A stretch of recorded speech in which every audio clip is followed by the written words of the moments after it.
Olá, bem-vindo à 12ª temporada do PQU Podcast, o podcast para o psiquiatra em formação. Aqui é evidência com opinião. Eu sou Vinícius Guapo e é uma satisfação tê-lo como ouvinte. A entrevista motivacional foi tema do episódio número 12 do PQU Podcast. Terminei dizendo que viriam outros. Estamos próximo ao episódio número 260 e eu ainda em dívida com você, ouvinte. Agora não mais. A entrevista motivacional está de volta ao PQU Podcast.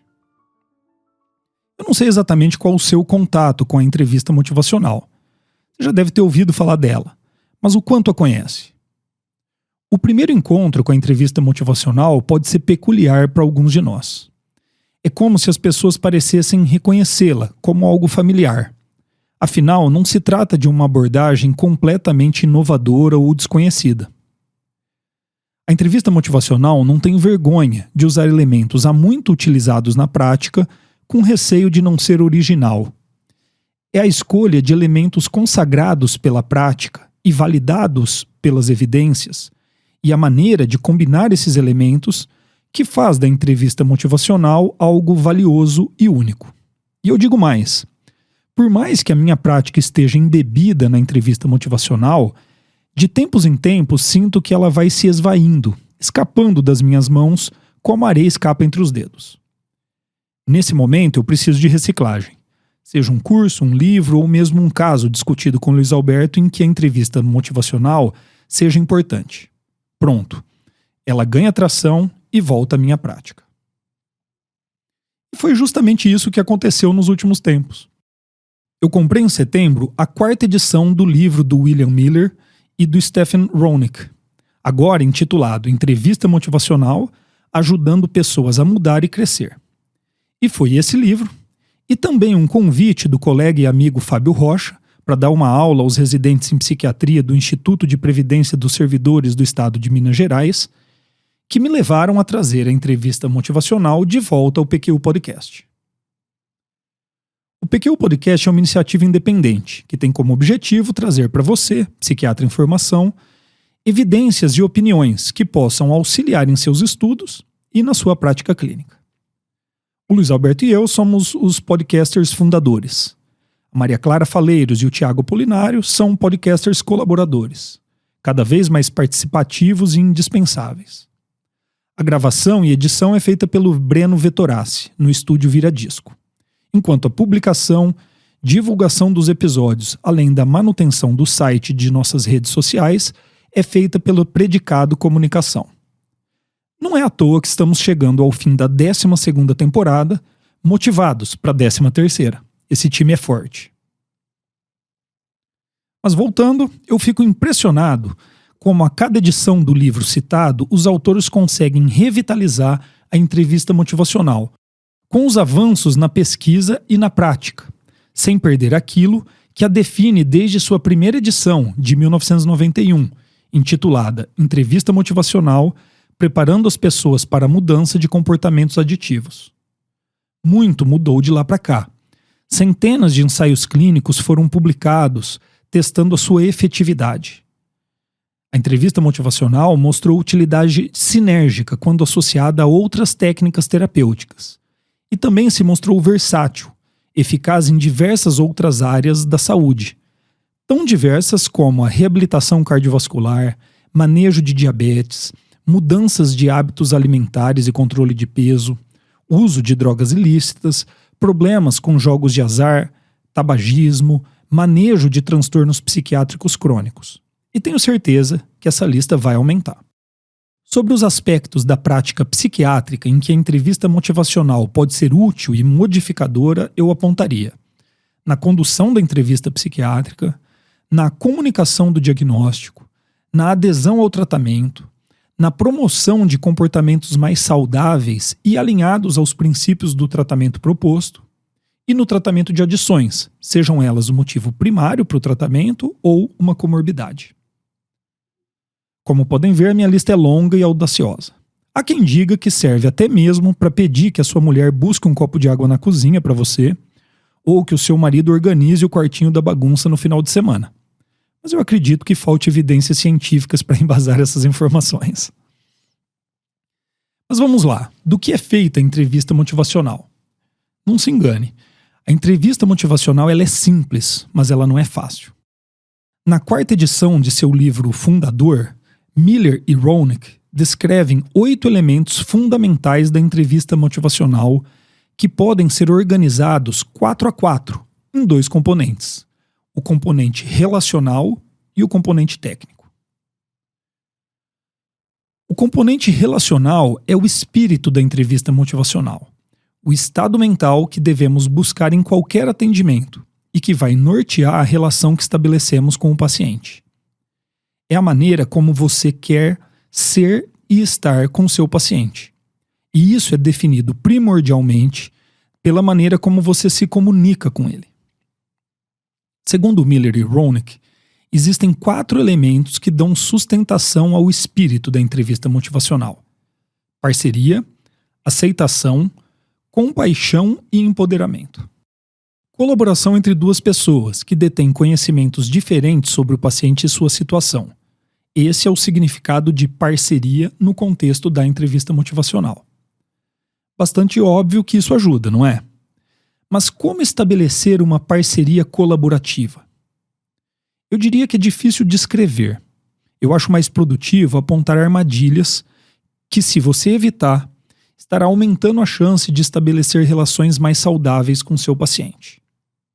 É fácil cair na armadilha do especialista. Afinal, é o que somos. Não cometa, no entanto, o erro de imaginar que você é o único com expertise no assunto. O paciente ele tem muito a colaborar. Uma medida bem-vinda é logo de início comunicar ao paciente a sua intenção de ajudar, assim como o quanto você valoriza a força, sabedoria e autonomia do próprio paciente. Convencido da importância em se estabelecer parceria com o paciente, um erro comum é o médico partir para o polo oposto e negar sua expertise. Catástrofe à vista. A parceria ela se estabelece reconhecendo-se o papel de cada um, médico e paciente, e não negando uma das partes. Quando o clima de parceria se estabelece, ambos podem trazer habilidades e forças para a tarefa. Afinal, não se trata de uma disputa, mas de uma colaboração.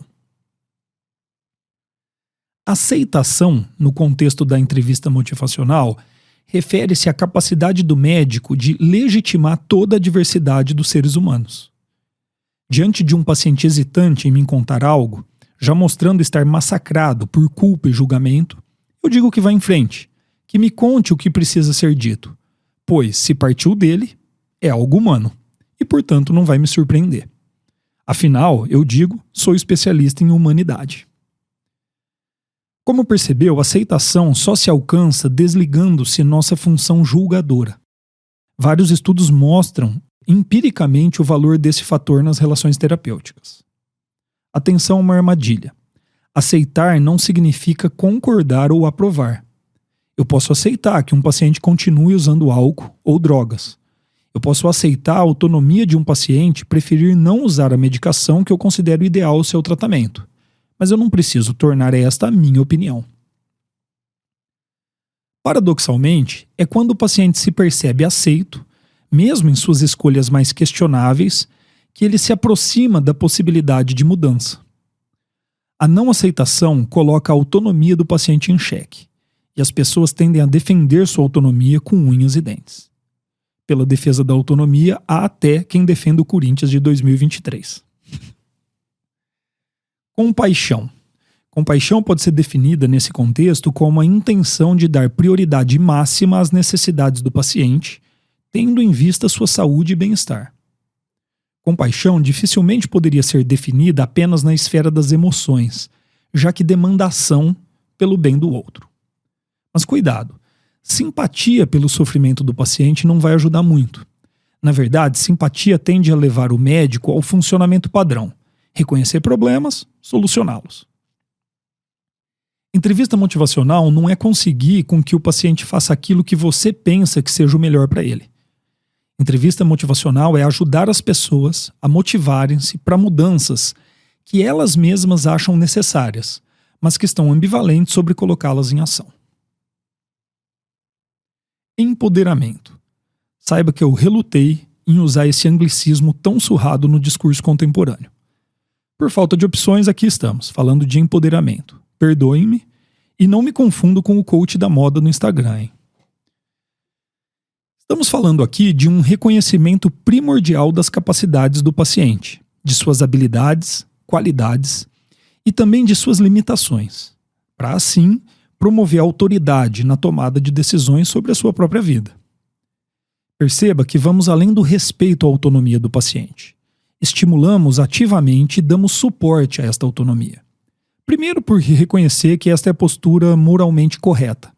E por saber também que este é o melhor caminho rumo à mudança de comportamento. Parceria, aceitação, compaixão e empoderamento. Já houve momentos, e ainda há, em que eu olho para estes 4 elementos e penso, eu não sei se eu sirvo para isso. Chamem alguém para fazer isso em meu lugar. Pois é, se você entender que para iniciar um bom atendimento baseado na entrevista motivacional, você precisaria, já na largada, ter tudo isso com você, também vai cair nessa armadilha e sentir-se sobrecarregado.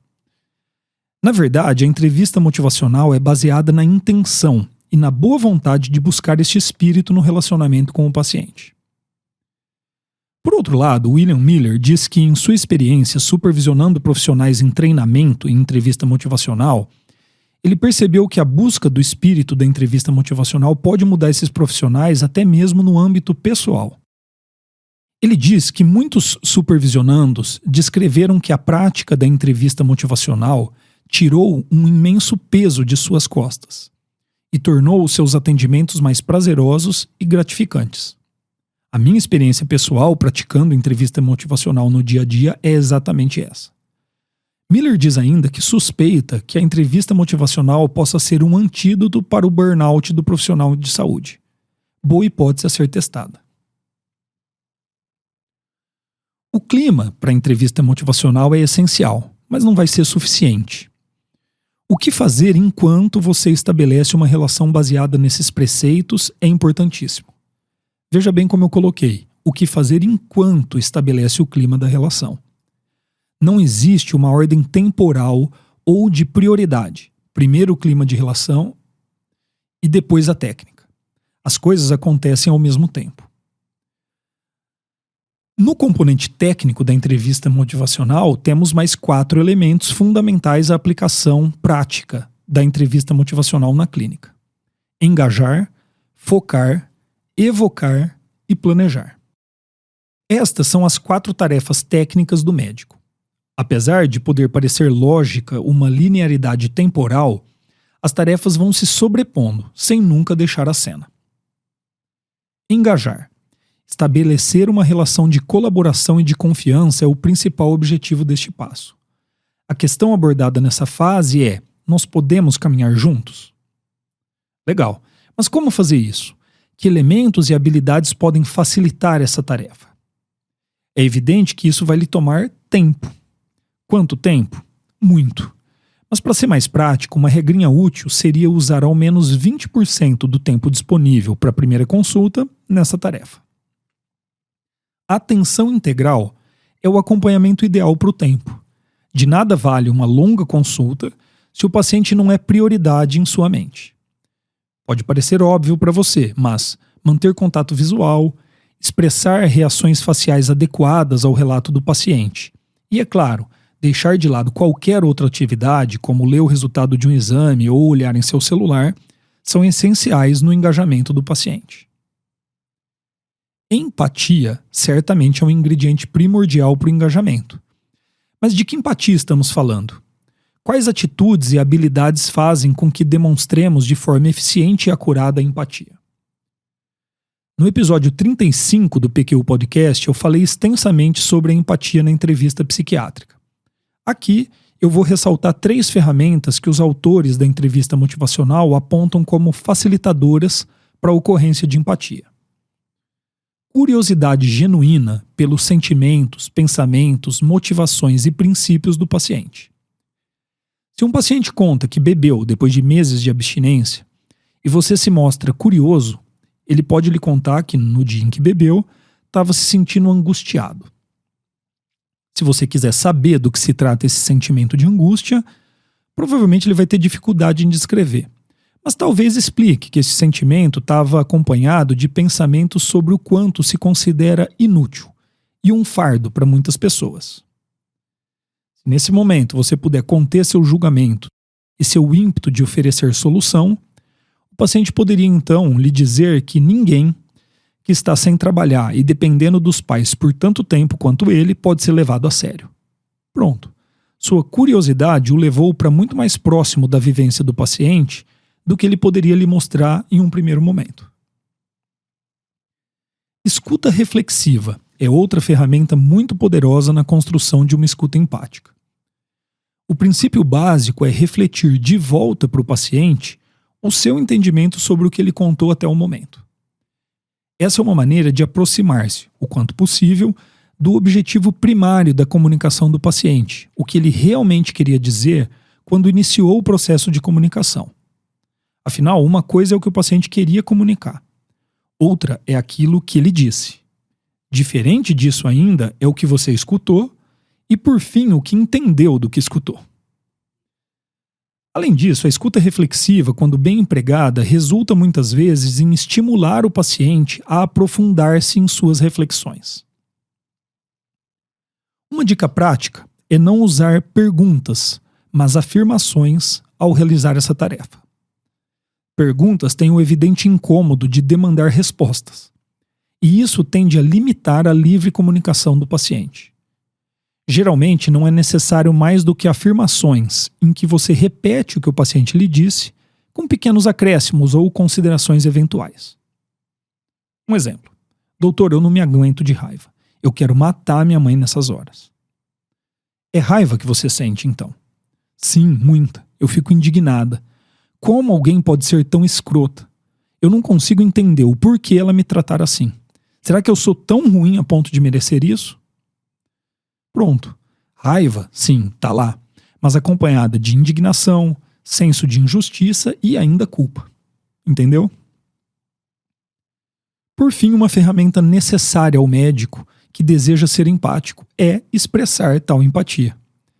De nada vale senti-la em silêncio. Você vai precisar decodificar tais sentimentos e expressá-los em palavras. A função mais óbvia dessa ferramenta é permitir ao paciente sentir-se compreendido, mas também testar o quão acuradas suas percepções estão. Focar. Para onde estamos indo? Essa é a questão dessa fase. A entrevista motivacional não pretende ser diretiva, mas não devemos abrir mão de ter uma direção. Ou seja, queremos nos mover intencionalmente na direção de desfechos pré-determinados.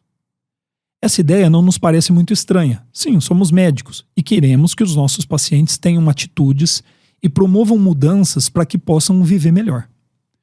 Mas quais desfechos deveriam ao menos serem considerados? E como estabelecer prioridades?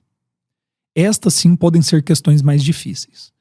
Na entrevista motivacional, os desfechos não podem ser simplesmente aqueles que eu desejo para o paciente, por mais bem intencionado que eu esteja. Nem os desfechos desejados por familiares ou amigos.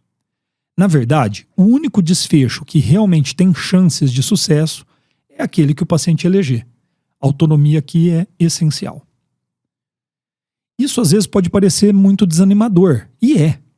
A entrevista motivacional não criou esse cenário. No entanto, pode jogar luz nele. Você, médico, não deve escolher o desfecho pelo paciente, mas tem todo o direito e até mesmo a obrigação de ajudar o paciente a descobrir motivações que, às vezes, ele nem mesmo sabe que estão lá. Atualmente, eu tenho acompanhado um rapaz de 21 anos com um TOC grave, com baixo insight e de manejo farmacológico difícil. Já tendo 2 ensaios terapêuticos com inibidores seletivos de recaptura de serotonina, a sertralina e a fluoxetina, e um ensaio com um dual, a desvenlafaxina, eu propus o uso de clomipramina.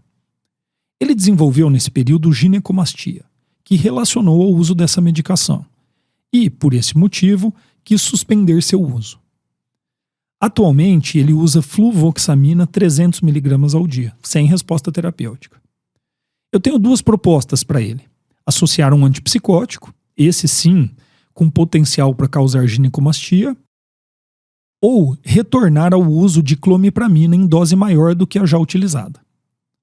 Além disso, ele faz psicoterapia com uma analista do comportamento especialista em toque e da minha total confiança, mas tem pensado em desistir e não adere às estratégias de exposição propostas por ela. A entrevista motivacional tem me ajudado em diversos momentos com esse paciente. Sem ela, uma ruptura seria muito provável. Ou por ele sentir-se desrespeitado em sua autonomia, ou por exaustão da minha parte. Mas, especificamente no que se refere ao foco do tratamento, como que eu tenho conduzido este caso? O paciente ele começa todas as consultas me lembrando que não toleraria ter ginecomastia e que tem medo de que medicações atrapalhem seu desempenho na faculdade, que é razoável apesar das obsessões e compulsões. Se eu apenas o escutasse, o foco do tratamento seria manter o status quo, sem resposta terapêutica, mas sem ginecomastia e mantendo o desempenho mediano da faculdade. Enquanto eu cumpro a tarefa de engajamento, com tempo, atenção plena, nutrindo e expressando empatia através da escuta reflexiva, o paciente acaba por reconhecer que gostaria sim de se livrar dos sintomas do toque. Agora sim temos um foco em comum, e esse deve ser o desfecho a ser buscado. Há muito trabalho a se fazer com ele ainda, nada está decidido, mas estamos de volta ao jogo. Trazer à tona aquilo que já existe, mas não está explícito. Esse é o significado de evocar nesse contexto. Por que iríamos para lá é a questão desta fase. Um primeiro passo essencial nesse processo é admitir a ambivalência como uma etapa necessária à motivação para a mudança. Quando a ambivalência fica explícita, a mudança passa a ser uma opção viável. Pense no caso do paciente com toque que eu acabei de relatar.